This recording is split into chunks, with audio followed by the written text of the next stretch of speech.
Hi, I'm Bill Davis, Vice President of Safety Services with the FAA's Air Traffic Organization, and I'm standing near some of the busiest airport intersections in the world, at Chicago's O'Hare International Airport. Here, and at airports throughout the world, all it takes is a minor distraction to be involved in a runway incursion. Direct Lebanon, Lima Echo Bravo, we just overshot Kilo, we did not see it. 1448, you shouldn't be anywhere near Kilo. Hold your position, please, just stop. Stop all traffic until advised, please. 001, hello, line 8. Who's going to clear for rank? You know what that is, right? Was that for us? Stop!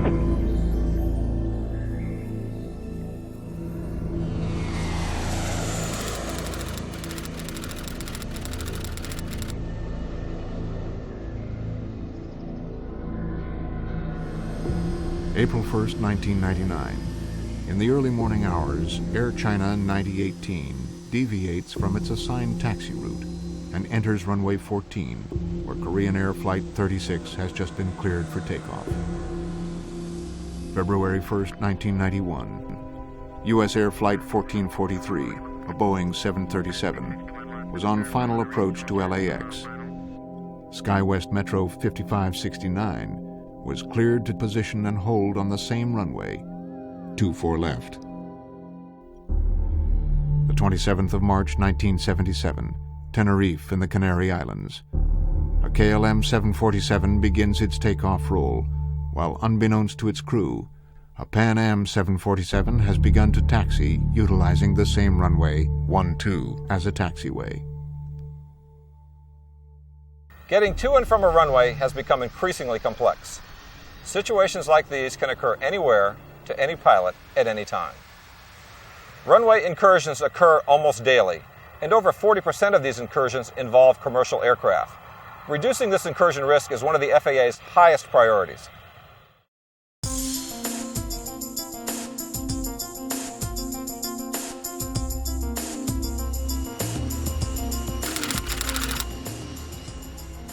Narita, Japan. United 852, a Boeing 747-400 bound for San Francisco, begins to push back with 324 customers on board.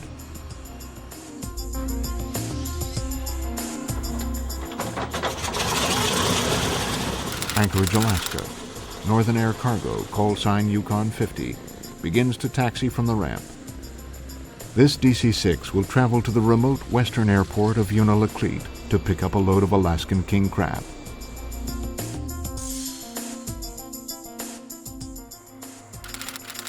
Van Nuys, California.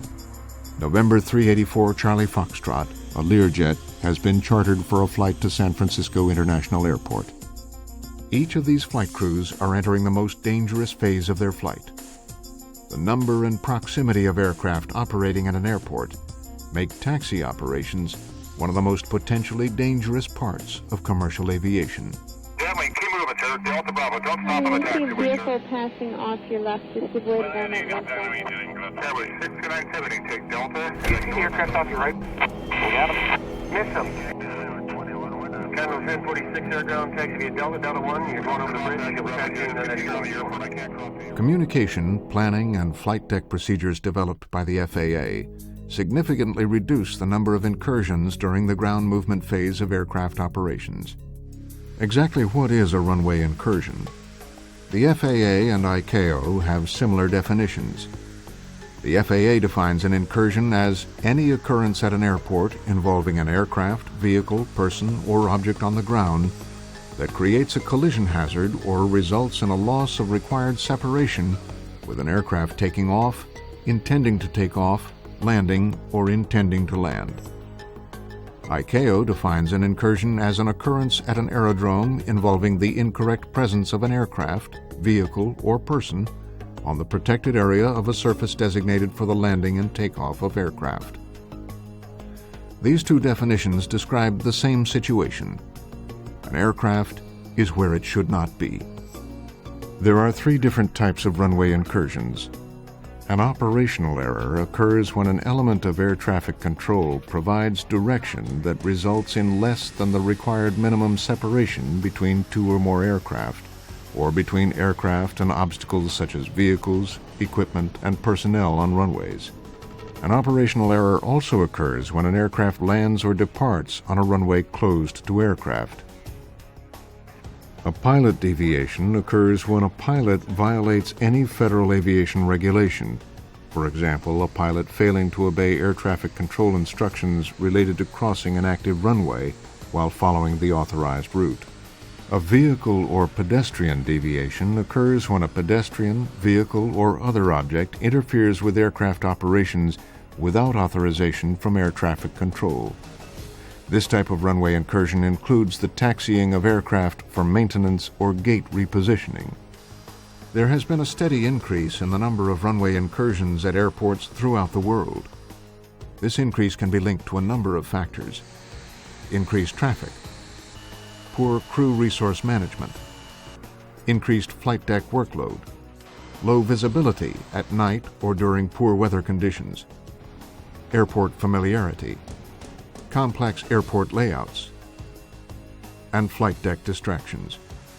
Oftentimes, runway incursions are the result of a series of these events taking place simultaneously.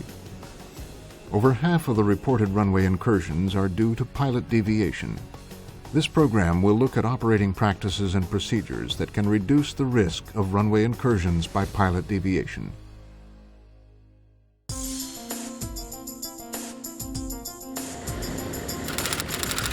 Yukon 50 has just received taxi instructions, which will take them from a hangar located on the west side of the Anchorage International Airport to a position just short of runway 6 left. With intersecting runways and taxiways, communication must be clear and exact. Anchorage ground, Yukon 50, ready for taxi with whiskey. Good communication with air traffic control is essential to avoid runway incursions. 1/3 of all incidents are attributed to communication errors between the pilot and air traffic control. There are several communication procedures that can reduce or eliminate incursions during ground operations. Hey, Brad, stock with 7699, with you headed for Delta, Charlie 4. Stock with 7600, I continue on Delta, Delta 1 Bravo, over the Bravo Bridge, and then Papa Hotel. Chief Delta, Delta 1 Bravo Bridge, Papa Hotel, 7699. During initial contact with a tower or ground control, it is important for flight crews to clearly state the location of the aircraft using only standard ATC phraseology. Aircraft location should be restated following all radio frequency changes to a different tower or ground control frequency. All clearances and instructions should be read back to the controller when entering a specific runway, holding short of a runway, or when directed to position and hold. Alpha 15, get one at 75 from the right. Was that for us? Why don't you request progressive taxi instructions? If there is any question about the instruction or clearance received, the flight crew should ask for clarification. If the crew is still unsure after receiving additional information, the crew should request progressive taxi instructions from the tower. San Francisco ground, November 384 Charlie Foxtrot. Request progressive taxi. Communication is especially important when speaking to controllers in different countries. Delhi radar, Victor Lima Sierra, position Alpha Lima this time. Victor Lima Sierra, roger. The difference between U.S. and ICAO phraseology is sometimes significant. For instance, in the U.S., taxi into position and hold is dramatically different from the ICAO taxi to holding position or taxi to holding point. Hey, Margo, would you announce that we're taxiing up the hold short of runway 32 at Unifleet? Sure. Unifleet traffic, Yukon 50 is taxiing for departure. Runway 32 will hold short.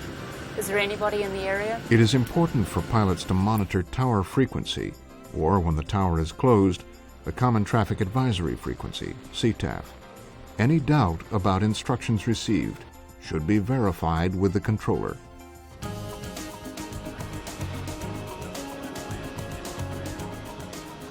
United 852, bound for San Francisco, has traveled from its gate to the runway threshold.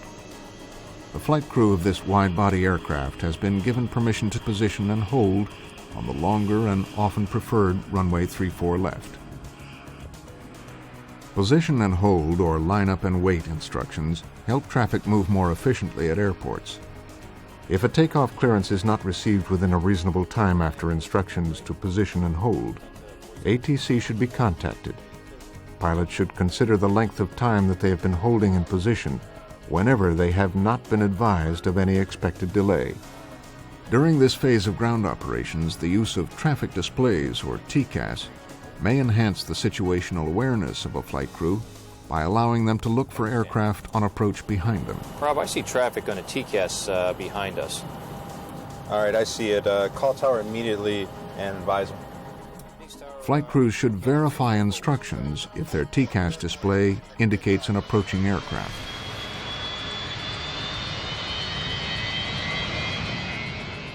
When given last-minute turn-off or land and hold short instructions, flight crews should immediately respond unable if there is any doubt about the ability to comply. Taxi instructions should not be acknowledged until the aircraft has completed its rollout and has reached taxi speed. Finally, it is important to minimize flight crew distractions during communication by maintaining a sterile flight deck during arrival and departure operations. There are several additional resources that you can view related to flight deck communication and phraseology. This completes the chapter on communication procedures.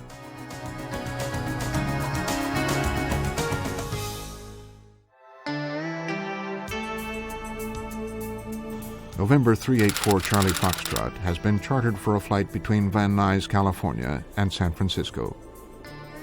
While the passenger relaxes prior to taxiing, the crew begins one of the most important phases of preparation for this flight.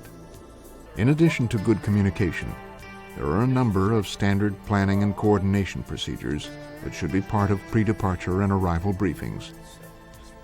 These procedures begin prior to boarding the aircraft. During the initial briefing, flight crews should take time to discuss crew member experience related to each airport.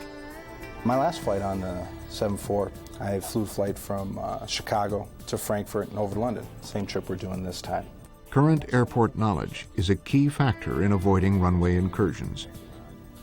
Also, during the initial briefing, the importance of maintaining a sterile flight deck during departure and arrival should be conveyed to all crew members.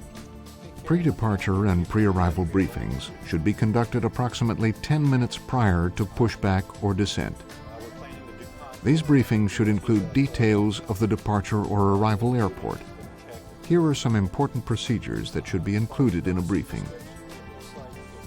Using an airport diagram chart, the flight crew should identify any known airport runway incursion hotspots and discuss any recent changes to the airport, such as closed pavement or areas where construction is underway. Locations that are noted with weight, wingspan, or other size-related limitations should also be identified. Flight crews should review the latest NOTAMs and ATIS information, as well as identify any weather or airport conditions, including construction, that might affect taxi operations. A discussion of ground movement practices and procedures allows the crew to coordinate all communication during ground operations, such as the timing of checklist and company communication. Planning these events minimizes distractions during the taxi phase of operations. Heads-down procedures should also be discussed during the pre-departure and pre-arrival briefings. Only one flight crew member should perform heads-down tasks, such as programming the FMS or calculating takeoff data, while the aircraft is moving. 1519, gate is Bravo 18. Bravo 18, Delta 1, Bravo, Bridge, Papa Hotel, United 1519, and I think it might... If there are complex taxi instructions, heads-down activity should be restricted to straight taxiways without complex intersections, or when the aircraft is stopped. By studying an airport diagram, the crew can enhance situational awareness during the pre-flight and pre-arrival briefings. This diagram should be readily available for reference during all phases of taxi operations. Anticipated taxi routes can be discussed and checked against the airport diagram. While this is an essential part of pre-taxi briefing and planning, flight crews need to follow the clearance or instructions that are actually received and avoid fixation on pre-planned taxi routes. During the briefing, runway occupancy and crossing clearance procedures should be discussed. Okay, we are clear to cross 9 left, correct? Yes, we are clear to cross 9 left. All right. Prior to crossing any runway, both pilots should scan the full length of the runway for aircraft on final approach or landing rollout. Each pilot should verbally confirm the scan results. And we're clear on the left. If the aircraft is equipped with TCAS, the flight crew should discuss the TCAS settings to be used when held on or between runways. A review of exterior light utilization and verification of any land and hold short requirements at the destination airport are important elements of a proper briefing. These briefings should also include a discussion of any regional language or terminology differences that might impede proper communications with ATC. A star chart and airport diagram review during arrival briefings improves the crew awareness of runway length, lighting, and turnoff direction for an anticipated runway. Let's see, runway 9 right is 10,506 feet long. During low visibility conditions, the crew should also discuss the method of reporting clear of runway. This completes the chapter on departure and arrival briefings.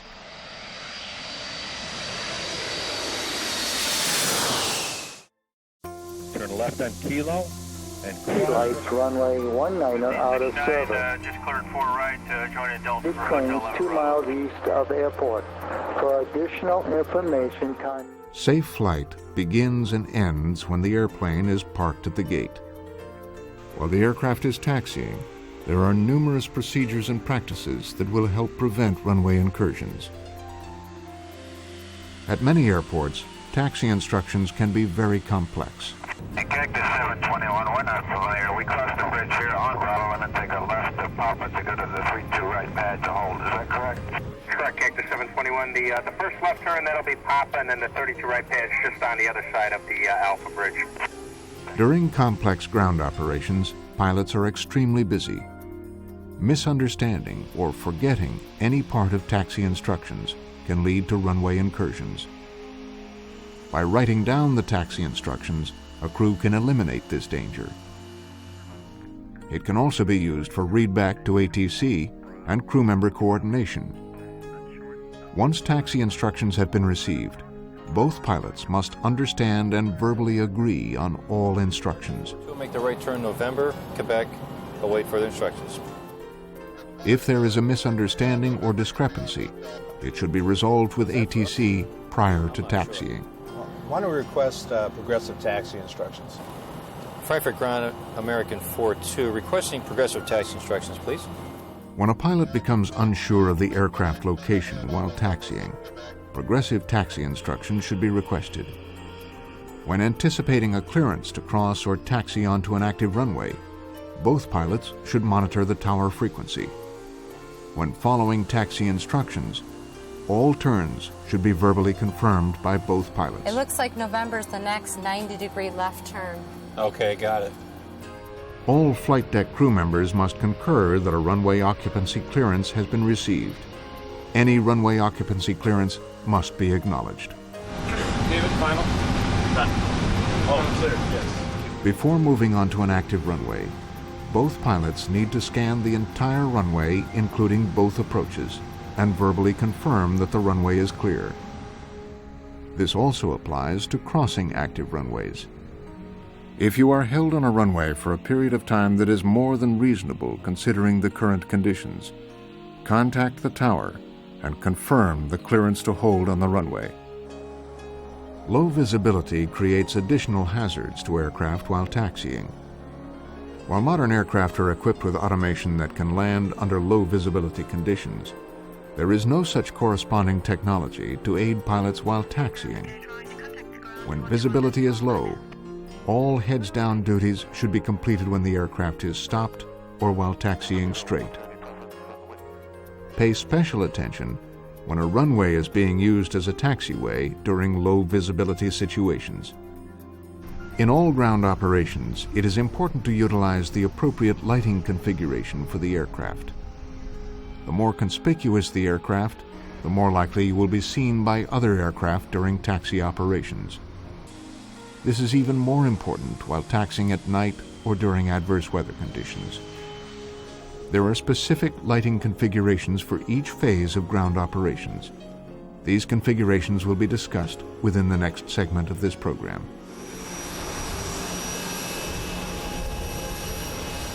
This concludes the chapter on taxi procedures.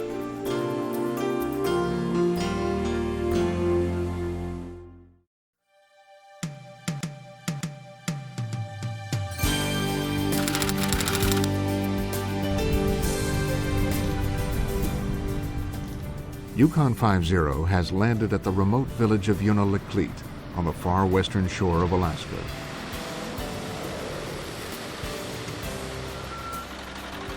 The cargo being delivered is part of a thin lifeline to this village. During this brief stop, the crew will unload essential cargo and supplies. Yukon 50 will also take on, among other things, a load of Alaskan king crab that only an hour ago arrived on the dock at Unalakleet.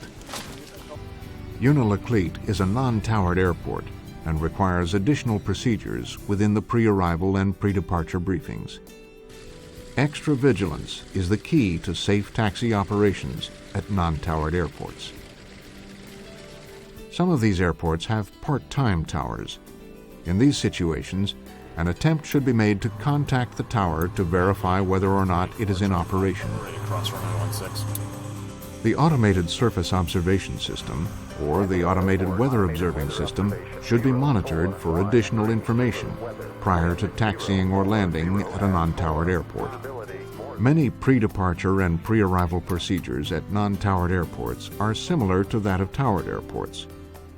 During pre-arrival and pre-departure, discuss familiarity with the airport. Review NOTAMs. Use airport diagrams to plan the taxi route and identify hotspots. Enhance pilot situational awareness. Prior to entering or crossing any runway, both pilots scan the full length of the runway, including approach areas. Clear on the left. Clear on the right. And use recommended exterior lighting to make the aircraft more conspicuous. In a non-towered environment, pilots should monitor appropriate approach control frequencies, listen for inbound IFR traffic, and become familiar with the local traffic pattern.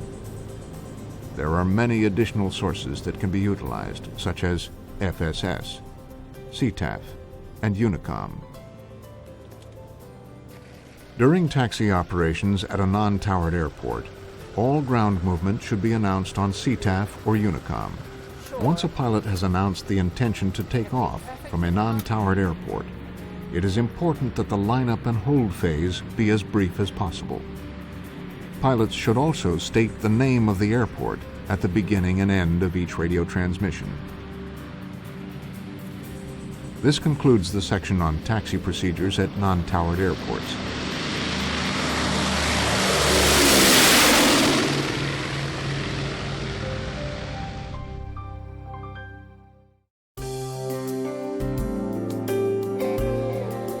United 852 has completed its 10-hour journey across the Pacific and is now on final approach to San Francisco International Airport. Navigating a busy airport is even more difficult when weather is not favorable. Taxiing at night or during adverse weather conditions such as rain, snow, or fog can make even simple taxi operations a challenge. Proper use of exterior aircraft lights make an aircraft more conspicuous and signal location and intent to other pilots. Various configurations can tell other pilots whether the aircraft is on a taxiway or on a runway. When on a runway, they can signal whether an aircraft is holding for takeoff clearance, crossing an active runway, or accelerating down the runway for takeoff. The configurations for exterior lights include engine running, taxiing, crossing a runway, entering a departure runway for takeoff, and takeoff. Let's look at these configurations in detail. Whenever the engines are running, it is important that the rotating beacon is illuminated. This beacon should be illuminated before engines are started. Prior to taxiing, the navigation lights should be illuminated. Before any aircraft movement, the taxi lights should be added to this configuration. When crossing any runway, all exterior lights should be illuminated. This includes the rotating beacon, navigation, strobe, taxi, and landing lights. When entering a departure runway, the rotating beacon, navigation, taxi, and strobe lights must be illuminated. Once a flight crew receives clearance for takeoff, the landing lights should be added to this configuration. During night operations, when taxiing into position on a runway, pilots should consider lining up about 1 meter off the center line to make it easier for other pilots to distinguish the aircraft lights from the in-pavement runway lights. Following these simple lighting procedures makes each aircraft more conspicuous, and pilots will have an easier time maintaining their situational awareness on the ground. This completes the chapter on exterior aircraft lighting configurations.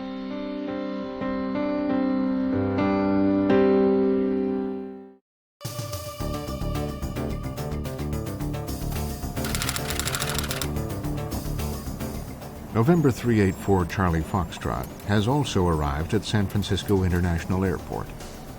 The pilot must now navigate a myriad of signs and runway markings while taxiing to the hangar.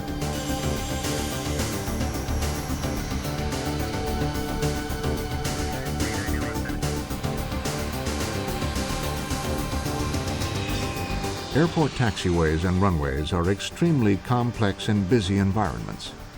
At night or during low visibility conditions, the signs and markings can be even more confusing to the pilot who is unprepared. It is extremely important for pilots to be familiar with the layout, markings, and signs of each airport. Here is a brief look at the signs and markings flight crews may encounter. A taxiway location sign indicates an aircraft's current location. It is oftentimes co-located with direction signs or a runway holding position sign. Runway holding position signs are located where a taxiway intersects a runway. These signs typically have 2 numbers. In this example, runway 32 is to the left and runway 14 to the right. This sign is located next to the holding position marking painted on the taxiway. Runway approach holding position sign. This runway approach holding position sign requires pilots to hold here when the controller specifically states to hold short of a runway approach. Taxiing past this sign could result in a runway incursion when the designated runway is active. It is always located next to yellow holding position markings on the pavement. ILS critical area holding position sign. When the ILS critical area is being protected, the pilot should stop so no part of the aircraft extends beyond the holding position marking. When approaching the holding position marking, a pilot should not cross the marking without ATC clearance. Controllers will issue instructions to hold short of the ILS critical area when weather conditions require the area to be protected. ILS critical area boundary sign. This sign is located on the runway side of the ILS critical area holding position sign and is next to the ILS holding position markings. It is seen by pilots leaving ILS critical areas. A no entry sign indicates an area prohibited to aircraft. This sign is found at the entrance to a one-way taxiway or at the intersection of a road intended for vehicles. An inbound destination sign uses an arrow to indicate the direction of a specific destination. Outbound destination signs indicate a common taxi route to runways with an arrow pointing out the direction of the taxi route. A dot separates 2 destinations. In this example, runways 27 and 33 are to the right. A direction sign for runway exit is located on a runway just prior to a taxiway intersection. This sign appears on the same side of the runway as the exit. Runway location signs identify the runway on which an aircraft is currently located. Taxiway ending markers are located on the far side of an intersection and indicate that a taxiway does not continue. A runway boundary sign faces the runway and is visible to pilots exiting the runway. It is located next to the yellow holding position markings painted on the taxiway pavement. Taxiing past this marking, indicates an aircraft is clear of a runway. Understanding the meaning of all airport signs and markings greatly reduces the potential for pilot deviation incursions.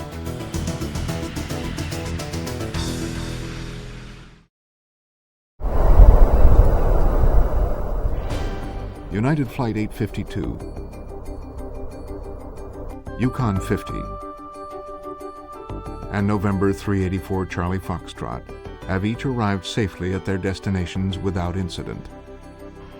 Yet over 300 times a year, aircraft are involved in dangerous and sometimes deadly runway incursions. Through better communication, planning, and flight deck procedures developed by the FAA, the number of these dangerous incursions can be dramatically reduced. Reducing risk on the runway is a shared responsibility. Through better crew resource management, communication, planning, and flight deck procedures, we can reduce the frequency of runway incursions at airports around the world. For more information, I encourage you to visit the FAA website at www.faa.gov/runway safety. You can also review the supplemental material found in the bonus section of this DVD. I wish you blue skies and safe landings.